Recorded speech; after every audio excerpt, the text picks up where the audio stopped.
Lost love. These things happened to me nearly 10 years ago.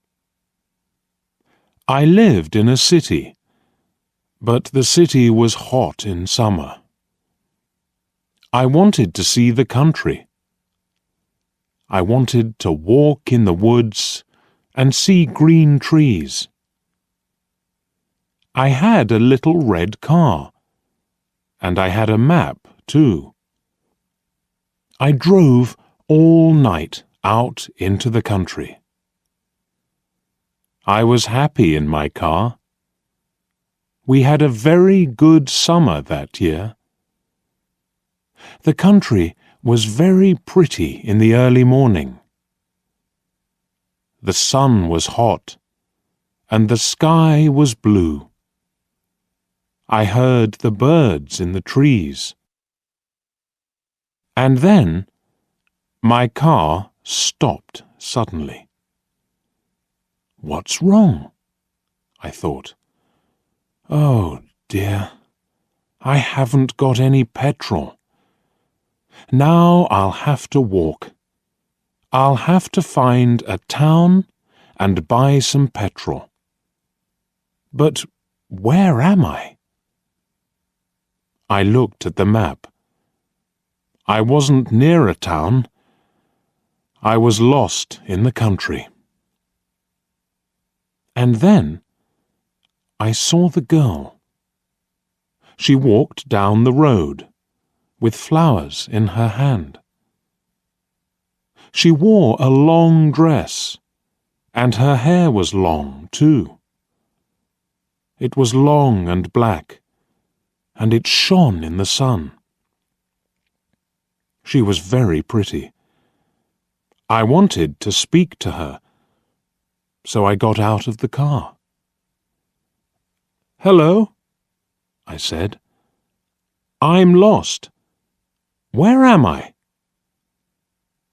She looked afraid, so I spoke quietly.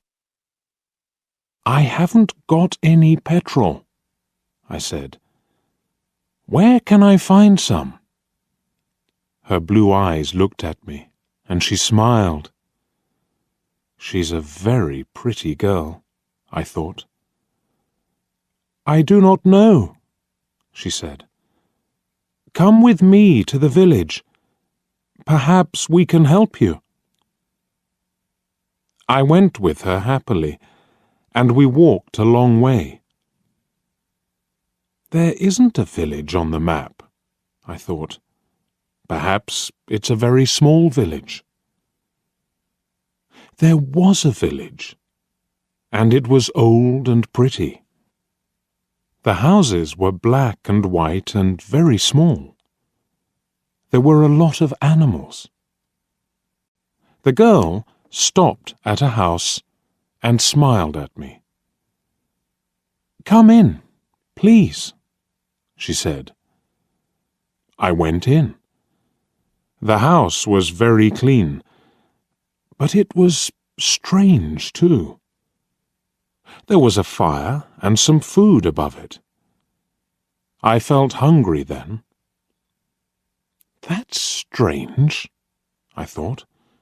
They cook their food over a wood fire. Perhaps they have no money. I met her father and mother, and I liked them. They were nice people, but their clothes were strange. "Sit down," said the old man. "Are you thirsty after your walk?" He gave me a drink, and I said, "Thank you." But the drink was strange too. It was dark brown and very strong. I didn't understand, but I was happy there. I asked about petrol, but the old man didn't understand. "Petrol?" he asked.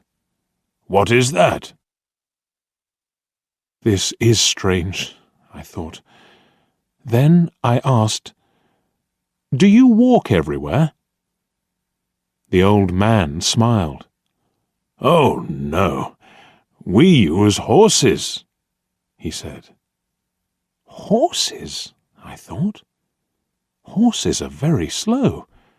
Why don't they have cars? But I didn't say that to the old man. I felt happy there. I stayed all day, and I ate dinner with them that evening. Then the girl and I went out into the garden.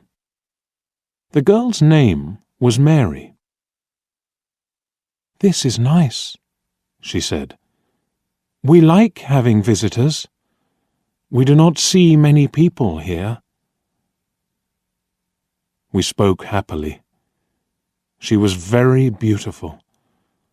But after a time, she began to talk quietly, and her face was sad. "Why are you sad?" I asked her. "I cannot tell you," she said.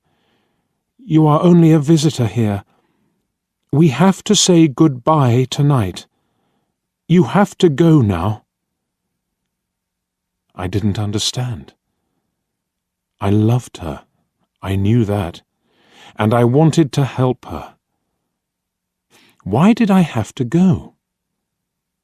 But Mary said again in a sad voice, "You have to go.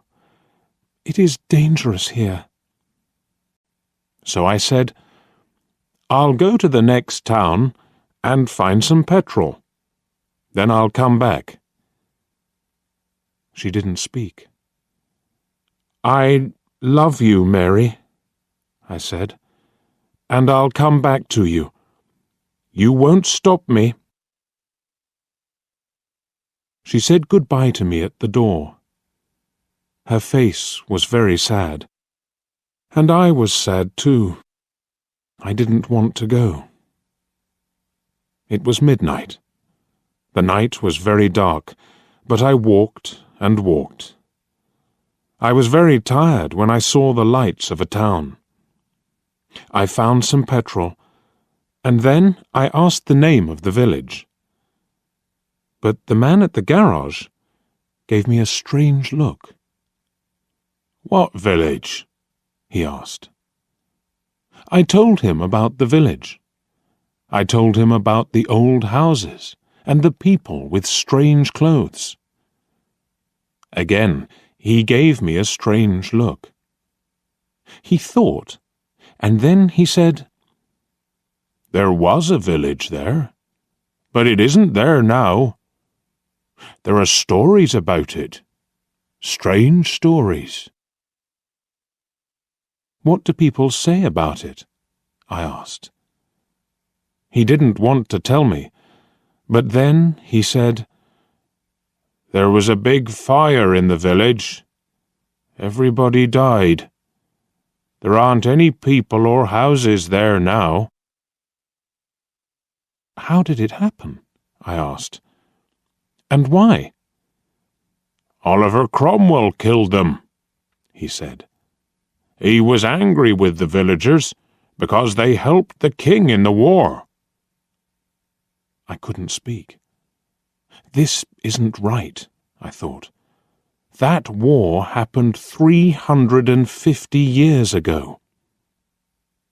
Then I remembered the strange clothes, the long hair, the food over the fire, and the old houses.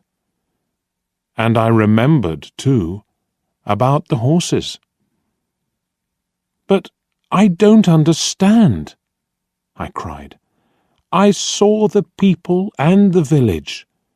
I spoke to some people there." The man looked quickly at me, and then he spoke. "There's an interesting story about the village. For one day, every 10 years, it lives again. But only for one day. Then it goes away again for another 10 years. On that one day, you can find the village, but you have to leave before morning, or you will never leave." Can this be right? I thought. Perhaps it was. Mary said, "You have to go." She loved me, but she said, "We have to say goodbye." She was afraid for me. Now I understand, I thought. I went back to the village, but it wasn't there. I looked again and again, but I couldn't find it. I saw only flowers and trees.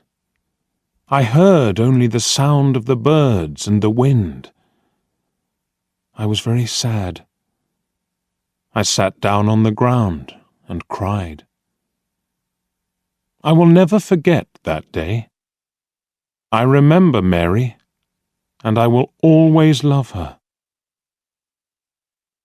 Now, I only have to wait 2 months. The village will come back again. On the right day, I will go back. I will find her again, my love with the long black hair. And this time, I will not leave before morning.